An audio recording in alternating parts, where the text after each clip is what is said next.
2007. All right. Ricky Bobby was 2006. Wedding Crashers was 2005. So he was Chaz Reinhold Okay. in Wedding And Crashers. And then he was Chaz Michael Michaels Gotcha. in Blades of Glory. Blades of Glory. Yep. He must love the name Chaz. I like, who would think that in your filmography you're going to play Right. Chaz twice? Well, especially if you have somebody like Will Ferrell, who also back in the heyday, he probably just didn't care. Oh, He's sure. Like, yeah. I'll just do it. Like, whatever. Yeah. I'm Yeah. with you. But, all right. Welcome to the Fantasy Formula One podcast, everybody. I'm Paul. That's Ben. Thank you for joining our conversation. It is a conversation we would be having anyway. And you feel free to hit us up on social media, Fantasy Formula One Podcast, and email at info@fantasyformula1podcast.com.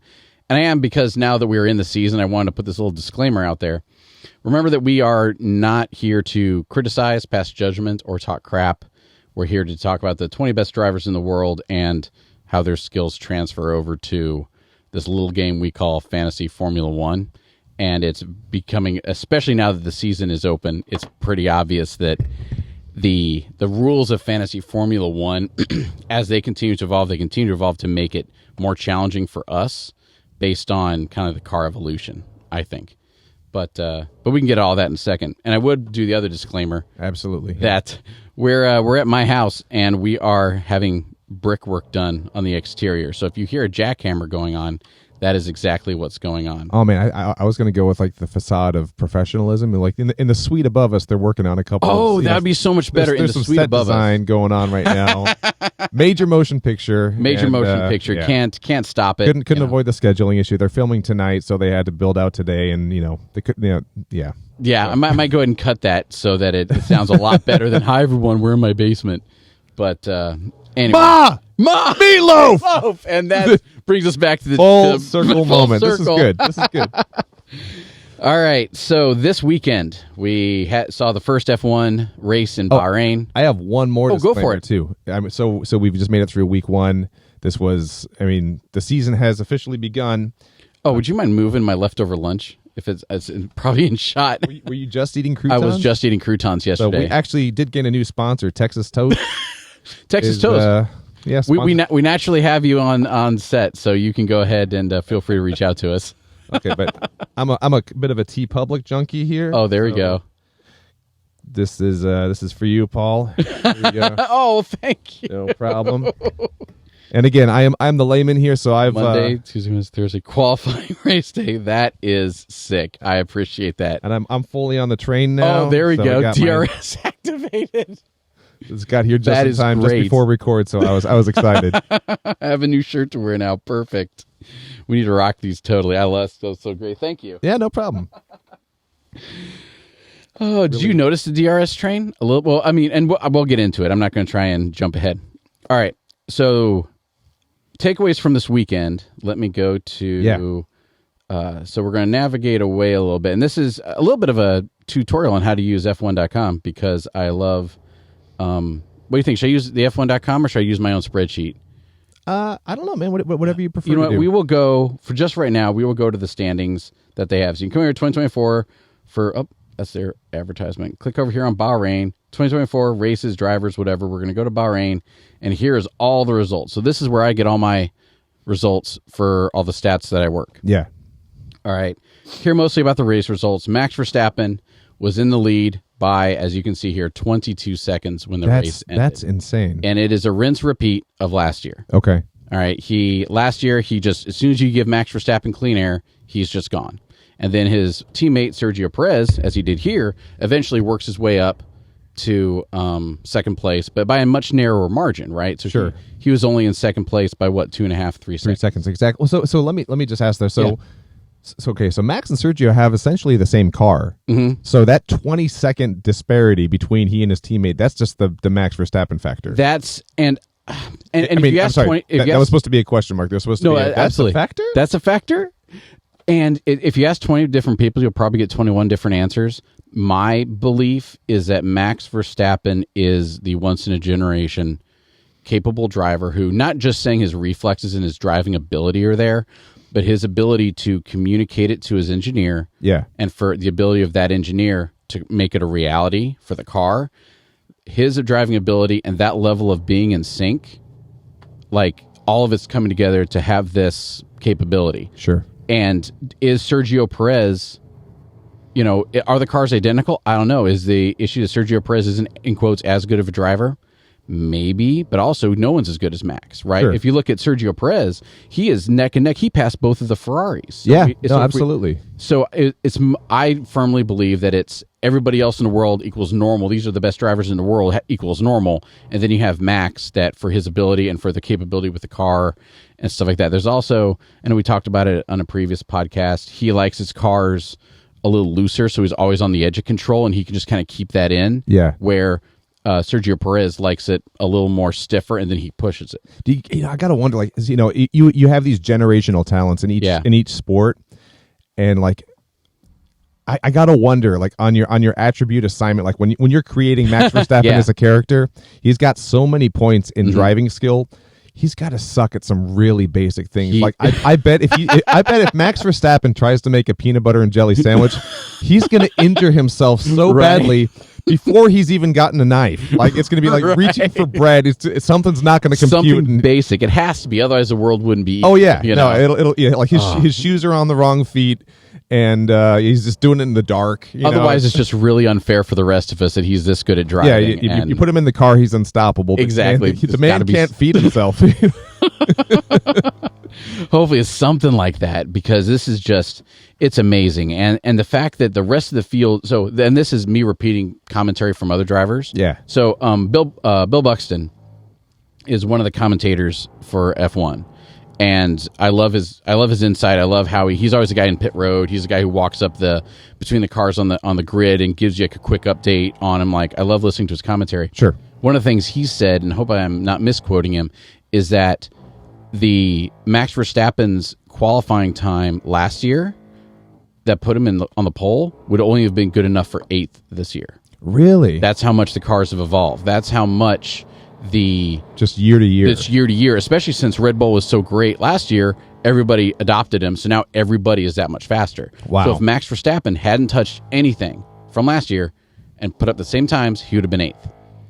Unbelievable. And so this is just showing how much it continues to evolve. So it is a team, but I think you put magic in the hands of a savant, and then there you go. Yeah, well, see, that brings up a very interesting point. That's probably a conversation for another time. But when you're if you're a constructor and you're looking for a new driver, you're going to drop somebody, or you don't have someone in the pipeline that you have a lot of confidence in.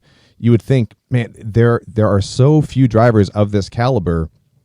Why not go to the pool of drivers who have retired, who are still in, maybe they just had a bad year or two. I'm trying to remember who it was for AlphaTauri, who lasted only 10 races before he got replaced with Nick DeVries. Yeah, I mean, where's Nick DeVries? I'm sure he's got the time and he'd love to get back in the car, but now having this discussion of last year to this year, there is that much of a change in the level of precision and understanding of the machinery that you're driving.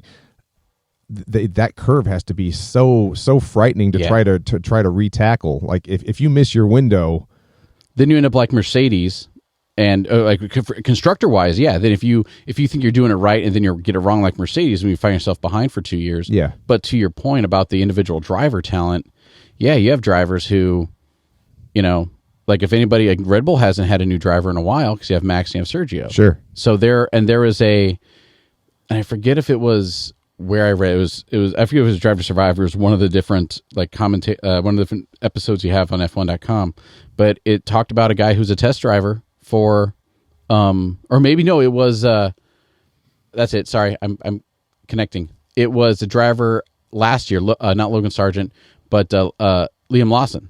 Okay. So the guy who replaced once last year when Daniel Ricciardo broke his hand, they brought up Liam Lawson. He's a test driver and a reserve driver for Red Bull. Yeah. And he's like, you don't make much money unless you're on the track. And he did great. Now he's back to being now he's a third driver, I think, for Red Bull. But he said that he didn't have the pedigree. I'm paraphrasing greatly, and if I get it wrong, I apologize. But he didn't have the pedigree growing up, so he got to the point when, he was a reserve driver, and that's as close as he's getting to F1. Yeah. Unless for some reason he does great, or there becomes a quick vacuum. But to your point, somebody can be a reserve driver for 5-6 years. They find one Max Verstappen, then they find the next Lewis Hamilton, And then you're like, hey, sorry, man, we had these great guys in the wings. Well, and that's exactly it. You know, other sports, you know, in the off season, you can run, you can do drills, you can do, you know, there's so much you can do to keep yourself in competitive shape. There's such a disadvantage for the drivers here because they don't have an F1 car in their driveway to practice on. I mean, exactly. I know, and again, whole other episode we could talk simulations and they're improving, you know, they're improving quality. And I know Max Verstappen's actually one of the best sim drivers as well. Yeah. So I mean, there's definitely a correlation in terms of, you know, what you can use to prep, but it's not going to be the same thing, a 1-to-1 ratio of having your own F1 car that you can just do laps all day in the off season. Yeah. You know, so that level of skill retention that's wild. And is Max Verstappen, and this is a great, like, kind of the whole nature versus nurture thing with children. Yeah. Is Max Verstappen this dominant and this great because it's natural talent and because he works really hard? Or is it that way because he had, 3, 4, however many years with Red Bull when he was crashing into his teammate, when he was coming in 5th? You know, he's sitting here, he has numerous years of racing in a Red Bull car and evolving his car under his belt. Kind of like Taylor Swift, right? The overnight success that only took 20 years to happen. Like, is Max Verstappen this great because he's just good and you put him in there and he's great, or because he already went through all those years when he was the best driver they had and they believed of him and they gave him those chances? When, to your point, you have Nick DeVries, who lasted half a season. Right. And then for whatever reason, there's got to be other reasons, but for whatever reason, he was out. Right. You know? And maybe it's just somebody just believed in Max and they let him stay around to get over those hurdles. Or, because I remember watching the race when he and whoever his teammate was at the time crashed into each other. And I was like, what are these jokers doing? Yeah. Like, how can I would have gotten rid of the military officer and me would have gotten rid of both of them for being that dumb. Oh, sure. Yeah. You know? But they kept him on, and there you go. Well, so this brings up 2 points in my mind here. And one is that this, you know, the fragility, the fragile nature of, I don't know, fragility. I think that's right. I think it's a real word, but it sounds silly to say out loud. So the fragile nature of an F1 driver's career only makes the Daniel Ricciardo story that much more incredible. Yeah. Like, you know, in addition to him being, you know, kind of the hot-headed, you know, fan favorite on Drive to Survive, he bounced around so many constructors over the course of his career, and you know, was fully out for a little while. Comes back in as a reserve driver. And the fact that he's still in a car after, you know, amazing, given the ups and downs of his career, is incredible. But secondarily, you know, we're talking about early Max Verstappen with Red Bull, you know, throughout, has some rough years along the way, but he is still this next level guy that, you know, they stick with him, and he is the future they hoped he would be. Yeah. So, you know, I wonder how much of a factor having a reliable teammate was as well. Now, again, with a 22-second gap, you know, there's next level individual skill, but, you know, your teammate comes in second, still by about 3 seconds. You know, so again, Perez is still killing it. Yeah, you know, he just happens to have, like you said, a savant as his teammate. But I wonder how much of that dominance is intentional as well from a team strategy standpoint. You know, it could very well be, because if you know Max is going to just leave everyone behind, sure, and you excuse me, and you know that Sergio Perez can come back from 5th place to take 2nd, then do you build that into your strategy? You know, and that would be, I'd have to learn a lot more about how all that strategy works and how they sit down, because you and me being military guys, like, we're used to being, you know, here's your orders, like it or not, you can argue it, but in the end, you make it happen. But if you watch teammates and stuff in F1, you'll get team orders. And last race, Yuki Tsunoda was told to let Daniel Ricciardo pass him. Oh, he was pissed. He was mad. And, he delayed it like a lap or two, and those ended up being serious laps because he delayed it, and then Daniel Ricciardo wasn't able to make the pass, and then there you go. Well, and that's where things get tough, too, because if he just kind of rolls over and says, okay, you got it, he's really saying, you know what, I'm happy to be the support driver. You know, it's the anti-Moneyball, because you know, people would see that and say, well, look at that, he's just so compliant. You know, you want to see a little bit of defiance. You want to see that guy who says, I want to win this race. Yeah.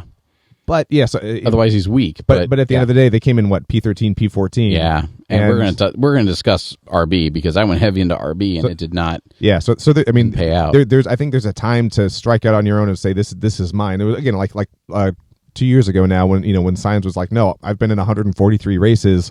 I want to win one, and I can. I'm not getting out of the way for Leclerc. Yeah.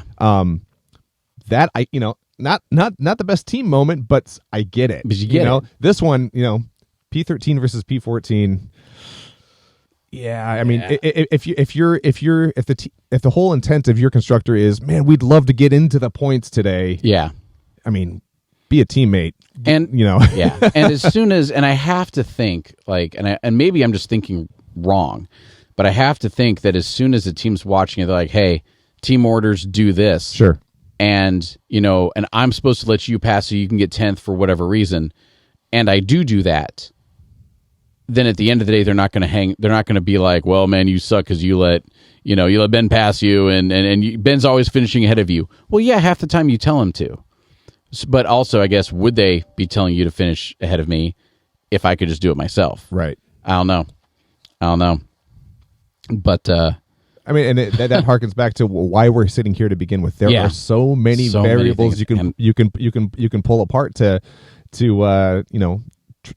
try to come up with a definable talking point, but the number of things that go into each race, from the mechanical to the strategic to the individual driver skill to the weather of the day, it's unbelievable. It's unbelievable. And Fantasy Formula One is a way where we can think we maybe get it, and then we can actually compete against other people who think they get it. Oh yeah, yeah. So I love it. No, it's so much fun. Love it so much. So we are going to, again, talk about, I mean, that was the great tee up to kind of the whole thing, is the fact that it's looking like we're going to have rinse repeat with Max Verstappen and Red Bull being dominant. Yeah. At least based off the first race. Nico Hülkenberg, I know he qualified 10th, and then he fell off, but he also qualified 10th and fell off last year at Bahrain. So that's not too much. And he ended up getting some pretty good points. And we'll go into the points aspect. A couple of things I fear how about this? For this one, since we're already, pontificating a lot, I'll go over we'll discuss some race specific stuff. Let's do that. Then we'll do another back-to-back episode where we actually talk about the fantasy aspect of it. Is that cool? That sounds great. All right. I love that. So a couple big things that went on. Mercedes qualified, they qualified 1-2? They qualified really well. Hang on, where did they go? Oh, no, in practice they were 1-2. Mercedes qualified, P6 was George Russell, and sorry, it was practice. Sorry, look at that qualifying. Here we go. Okay, so yeah, Max won. Max was lead, and then Charles Leclerc, then George Russell, P3, Hamilton 9th. and Hamilton 9th. So, what is going on with them? Right, and the answer is they're 2 years behind in evolution, and what makes me believe that is, remember how I said earlier in this, if Max Verstappen raced with the same car he did last year, he would have qualified 8th. Yeah. Well, look where Lewis Hamilton qualified 9th. They've got last year's. Last year's Red Bull. They're caught up finally to where everyone was. They say it's 2 years or 2 years behind, but assuming they were able to do some of their Mercedes magic like they're able to, by those rough numbers, again, you have a hard time proving it in court, but it looks like they're right where Red Bull was last year. Sure. So they're a year or two behind, but that explains all this. And then George Russell being in third, that's still only, so George Russell got third with a lap time of 1 minute 30.35 seconds. Lewis Hamilton got ninth with 1 minute 30.45 seconds. So they were 1/10 of a second apart from each other. Well, and that's the thing. I think that the entire spread in qualifying between first and 20th was under 3 seconds. I mean, that's am I yeah. So let's see, in Q3. Actually, I was looking at Q1 results. In Q3, Max Verstappen got the pole with 1 minute 29.179 seconds, and then P10. We'll go P9 down to Lewis Hamilton. 1 minute 29.71, so 5/10 of a second. And then to your point, the end of the grid, Pierre Gasly starting P20 was 1 minute 30.94. So they were. Yeah, 1 minute 30.9. They're like 1.5 seconds. Unbelievable. From first to 20th, which is, and I really wanted to do this just for anybody who's curious about how fast 1 second is. And I was doing this afterward, but I was like, wait a minute, how fast is 1 second? 1 second's very fast. Where's my little timer? Here we go. Nope, not the timer. I will find it. I promise. That's okay. I mean, we can approximate. Oh, here it is. Found it. Yeah. So it's timer. It is. There's reset. Max, 1 second. That was 1.3 seconds. Okay. So just a little bit faster than that was the difference between first and last. Yeah. So let's go. You go first, 20th. 20th, and that's the difference. Everybody in between. Yep. Unbelievable. And all it took to our previous talk about Max and his skill and his ability is when you're on board and you see a driver go like this real quick, that's enough. That costs you. That costs you. And so, yeah, when you see the bouncing in there too, that driver quality of life, that the ability to stay steady, the ability to kind of bear through all of that makes all the difference. Huge difference. Thousands of seconds matter. So a couple points I want to bring up, and then we'll get to the fantasy part of it, is the Mercedes power unit. Yeah. Before qualifying, Lando Norris changed out 2 power units, which is each car or each team or each car is able to have 2 power units. I think it's just the team is able to have 2 power units for the whole season. So now if he gets another power unit, he's going to take a grid penalty every time he does. Oh, so he's all done for the season? He's all done for the season. Holy crap. Yeah. Okay. And what happens if you change your power unit? I think you start in pit lane. So you sit there in pit lane, the whole field passes, and then you can accelerate out of pit lane. Right? So you get a heavy penalty. And the fact that both of these Mercedes-built power units have failed or have been replaced, that's an issue. And then for the race, Mercedes was really good. They had high expectations. Yeah. But you saw, remember how George Russell started third. He was as high up as second at one point. And George Russell finished Perez, Sainz, Lando Norris, Oscar Piastri. Where is he? They keep missing him? Yep. He finished fifth. And that drop-off happened just the last, half dozen laps. Yeah. And then Hamilton. Lewis has Hamilton. He went 7th. So seventh? Oh, there he goes. So they and McLaren split up the places. So, yeah. Can we delve into a side question on this? Absolutely. So we look at the race results. You've got Red Bull, Ferrari, McLaren, Mercedes mix up. Yeah. And then you've got Aston Martin for rounding out 9 and 10. Yeah. Is that fairly typical to have entire constructors be lined up like that? It is. In theory, again, everyone can feel free to leave stuff in the comments if you disagree on this, but in theory, if you have both of the drivers they want to treat their drivers equally, and they want to make sure they have the best drivers possible, sure. Right? And if you start out at similar cars, then you should be able to have the drivers be back to back to back to back to back. Okay. As soon as you mix it up, well, and it could be anything from a wind gust to somebody else got bumped to whatever, right? But yeah, to see them back to back to back, that means it's kind of like, okay, all is well with the world. As soon as you see like all of the cars scattered, then in my opinion, something's gone wrong. And it could be just the weather. It could have been there's a big accident. It could have been something. But yeah, as soon as we're both driving for the same team, you're doing first and I'm doing 10th, then either my car's wrong or I'm wrong. I see. Yeah. And that's and you'll see that especially like with Aston Martin. They're pretty well together now, but as soon as you have Lance Stroll and Fernando Alonso have a split, or you'll see it with Haas, right? Sometimes, I think they were they at they were split. Was it 15 and 20? Something like that. Yeah. I'm sorry, 12 and 16. Yeah. Yeah. So there's a split there, and why? And why was there a split? Magnussen. He hit somebody in he bumped. Yeah, he spun around. I think it was a Bottas. But anyway, so does that answer that question? Yeah. Yeah. Thank you. Yeah, no problem. Yeah, and so I didn't know. I opened it up. I wasn't able to watch the races over the weekend, unfortunately. That's fine. But, but I opened it up. I'm like, wow, that's amazing. And now I find out that's not amazing at all. Cool. This is good to know. It shouldn't be. If I'm a constructor, I want you both to be the same. Sure. Yeah. So back to the Mercedes power unit. So McLaren uses a Mercedes power unit. Yes. There was the reason why Russell dropped off some positions was the team principal came on later and was talking about how their power units were overheating. Yep. So Russell started backing off to save his power unit, his engine, and Lewis Hamilton wasn't able to climb up. Right. And it wasn't a talk of, man, they're blocking me, or man, I just don't have it there. It was, I think it was them trying to save their power units. So they're looking at the whole seseason, not just today. They're looking at the whole season because there's 24 races. Right. And so if you round up one race, right, for 25 for easy numbers, we're 4% done? No, absolutely. Let me ask about that then. So in between races, I know you're traveling to the next exotic locale, but if you don't replace it on the race day, obviously, repair and refurbishment happens to the cars. Does that not count as a replacement if they they make it through the race and they tinker with what's existing in the car? How does that work? I would need to crack the rule book to know, and you can do repairs to it, you can do modifications to it and stuff like that. I imagine you can. The reason they have the power unit limit is because otherwise, if you have Haas, who can barely afford 2 power units, and you're Ferrari, and you can put a new power unit in every time you pit. If you exactly, want. Yeah, gotcha. So Haas will be driving with with a seasonal power unit by the end of the season, and rich teams, your Red Bulls, your Ferraris, your Mercedes, will put a new one in every time, and so they put that limit on there. Well, sure, you can have a new power unit every time. You're gonna be starting in the pits every time. See, I don't get that though. Why have a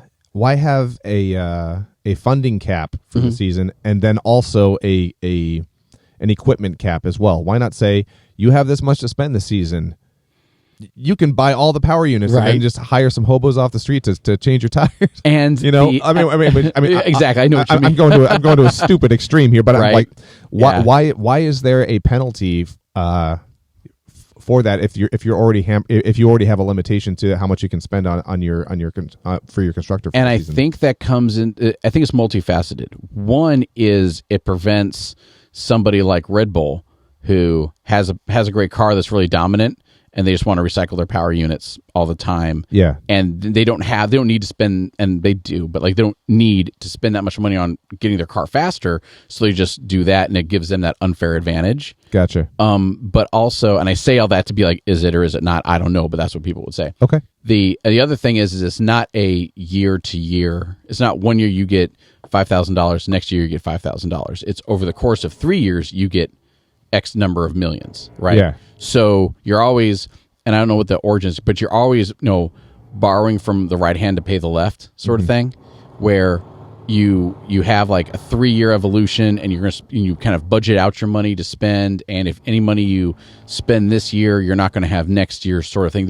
It's not a one-to-one bean counting.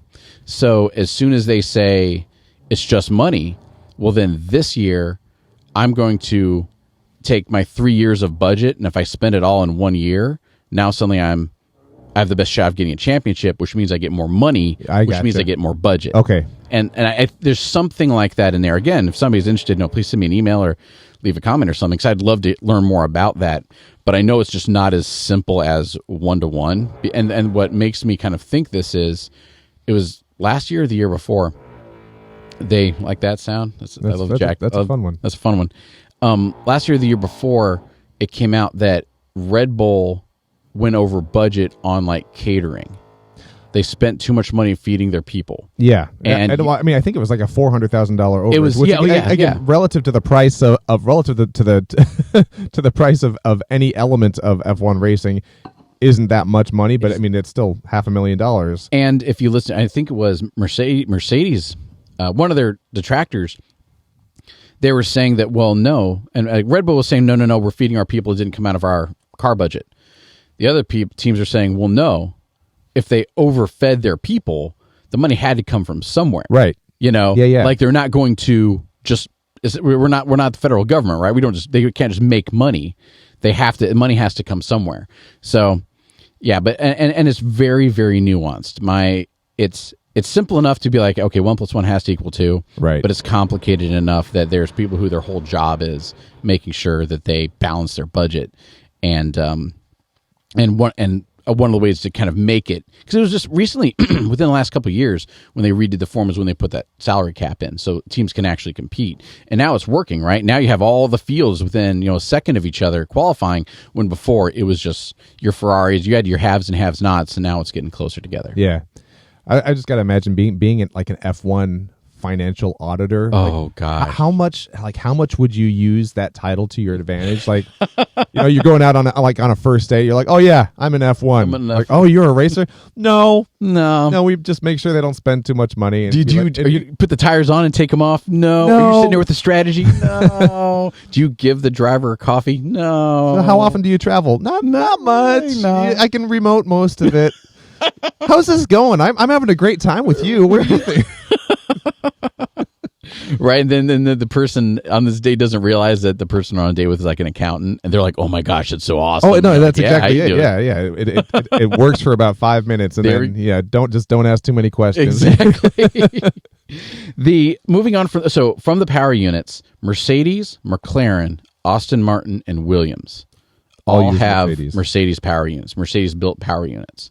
And this is confusing. So for anybody who's new to F1, it's not the Mercedes necessarily. Mercedes team is making power units and wheeling them down the pit lane and giving them to Williams, but the Mercedes company that has this team, also the same Mercedes company makes power units for this team, but they also make power units for the other team. Yeah, they're all in bed with each other. But this is what, if you go back to, I think, 2018, this is exactly what Red Bull ran into before, where they're, so Alpine used to be Team Renault, which is one of the biggest auto manufacturers in Europe, and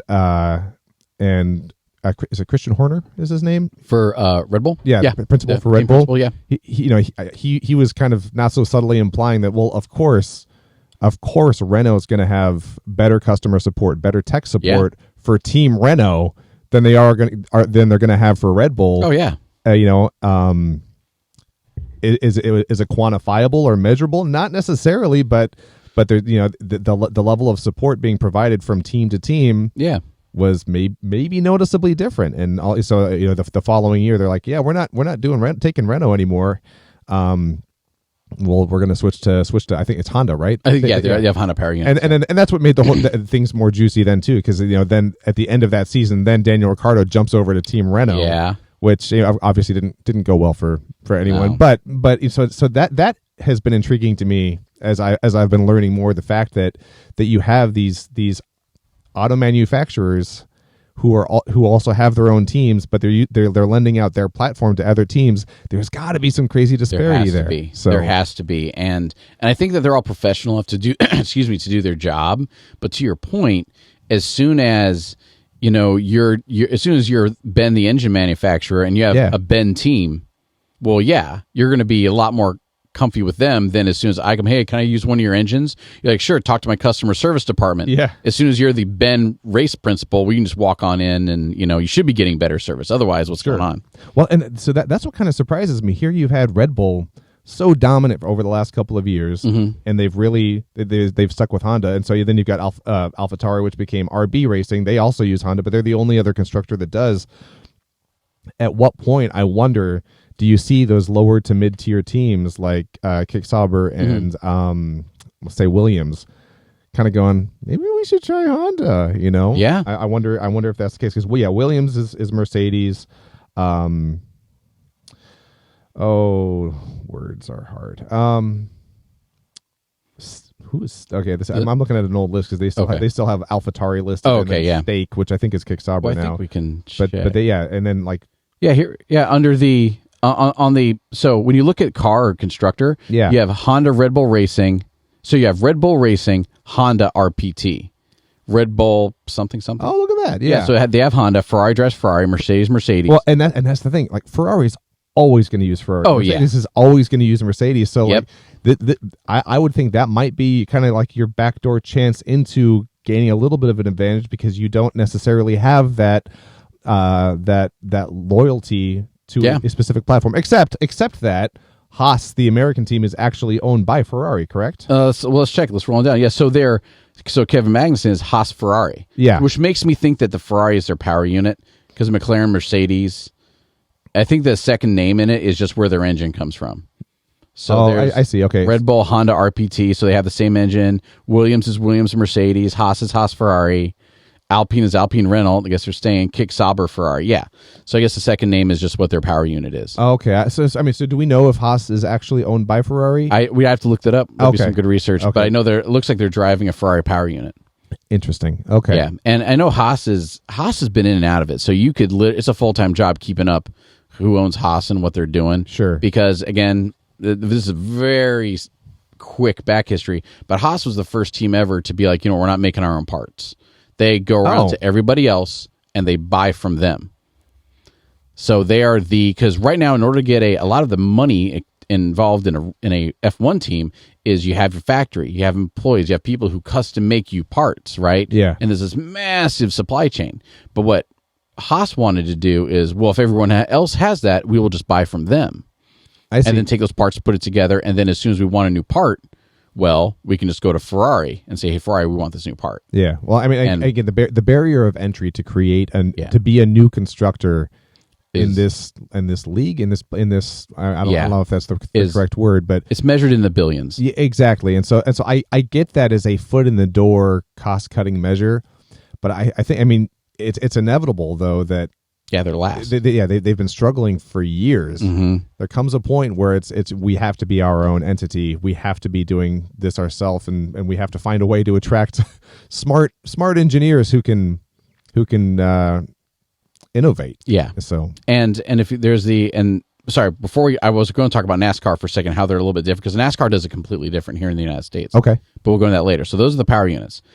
Red Bull is going to be evolving their car over the next 7 races. The talk is that it won't be even recognizable in 7 races. Oh wow, really? But as soon as they're this dominant, I was going to say, what are you don't doing? Mess with a good thing necessarily. See, and that's up to them. But so we can be on the lookout for the talking heads, ourselves included. We talk about what's different week to week with Red Bull, and then 12 drivers contract is up for next year. For those of you who are uninitiated, there's only 20 drivers in the field, so over half of them. So Perez, his contract is up at the end of the year. Last year, when everyone was talking about, are they going to replace Perez? I was like, guys, he's second best in the world. Quit talking. It's just wasting time. Right. But now there's a natural seam coming up, right? I don't think they're going to give Perez the boot, but I also, as soon as there's younger, better other drivers, that's got to be something they're going to talk about. Carlos Sainz, Fernando Alonso, Pierre Gasly, Esteban Ocon, Alex Albon, Daniel Ricciardo, Valtteri Bottas, Jogan Yu, Kevin Magnussen, Nico Hulkenberg, and my countryman, Logan Sargent, which I did reach out to Williams. I'm trying to get a Williams flag. Oh, that'd be awesome. With Logan Sargent's signature on it. Yeah. But all of those drivers are looking for are up for renegotiation next year.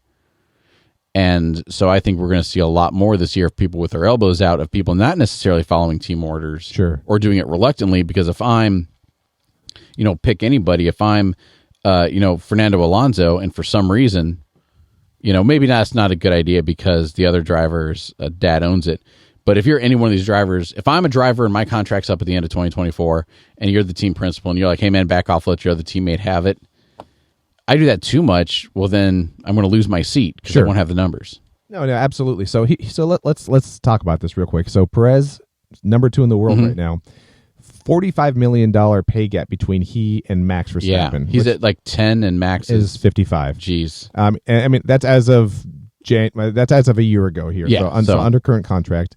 So obviously financial compensation's going to be a factor here, but you're with Team Red Bull in their prime, in their heyday here. No matter where you go, you will still be racing against Max Verstappen. Yeah. So do you what would your next movie would you push for, like, hey, I am number 2 and I am a reason we are as dominant as we are in the points. How about double my salary and we'll call it good? See, because here's the thing: there are other higher paid drivers, but they're also either multi-time world champions. You got Lewis Hamilton at 35 mil, and then he's moving over to Ferrari. I don't know how much he's making. Oh yeah, I'd love to see that. And then Leclerc and Sainz are in the mid-teens, I believe. I'm gonna look at that. I've got it right here. So Leclerc's 24 million, and then Sainz is 12 million. Which the Sainz is probably one of the reasons he's winning. He's doing better than Leclerc is. So So if you were and at this point, Sainz wants to be the primary driver. Yeah. So I don't know where he'll end up, but he wants that. So if you're Perez, do you entertain going elsewhere, or do you just look for a pay raise and stay with Red Bull? And I would do it too if it was before I was married with a family. I would say I'd go around to all the teams, say, hey, what's your plan to beat Red Bull? Yeah. Do you have one? And if they could sell me that they had a good plan to, in 5 years or 3 years or 2 years, beat Red Bull at their own game, and they could give me a contract to fulfill that time gap, I'd do it. I'd make the switch. But also now, I mean, it's 10 million.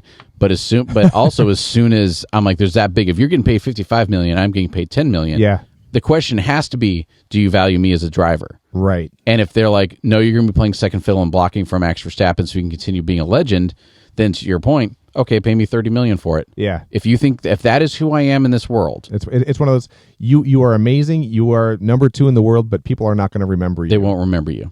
They won't remember your name. Will not go. No one ever Googles who are the second place F1 champions. They always Google who is the F1 champion. I mean, because look at McLaren. They had Lando Norris.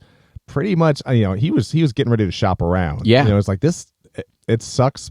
It sucks knowing that you can do more if you had a better platform. You're limited by the vehicle that you're in. Yeah, on a routine basis, and then all of a sudden upgrades happen and they worked. And now he's like, okay, yeah, and now they're solid in the middle of the pack. Yeah, I remain McLaren. And but yeah, so man, what a toss up, Yeah, and we'll get more into that toss up in McLaren and stuff when we get into the second episode back to back about all that. And so we talked about the drive. I think those are the big things, the big takeaways that I saw from this weekend. We can get into more little nitty gritty details about each of the teams. Do you have anything else you want to mention here before we quick break to go over to the actual? Real quick. One thing I did like was how Hamilton, he handled week one. Yeah. His talking points were along the lines of, hey, it's week one. This is a chance for us to learn and work our way through. What went well, what needs to be worked on yet, and I like the even keeled approach, given that there were some things that went wrong, with his car. And again, same thing. It's funny watching the relative reactions of teams, from 1 to 20. Like a couple of them were just thrilled to be in the points. Yeah, you had Ferrari who was just pissed off saying, our brakes went out. Like, that's not great. Right. They still got third and third and fourth. But they're fuming right now. Oh yeah. And then you have guys like I'm blanking on who's in here, but like Williams. Logan Sargent spun out, didn't hit the wall, finished the race. Like it was, hey, under the circumstances, he did great given the fact that his steering wheel didn't work. And I think it was that, and I think also like the whole driver's seat came dislodged. That was with I think Hamilton. That was Hamilton. That was Hamilton. Yeah, his seat was like shaking. Like so week one's wild just because they're like you said, at the end of the season, the cars are not going to look the same. So this is all just testing the waters. The points are real, but it's we're just getting started. So it's a lot of fun. And that's a perfect segue, I think, into the fantasy F1, because now we get to the hard part for you and me is to not like, and all of us is not like twitch and be like, oh, well, we need to do this and oh, we need to change this, and it's like, nah, hang on. And that's exactly it. Yeah. So stick with us. We're gonna jump into fantasy over analysis mode here as the next episode gets started. See you then. All right, take care.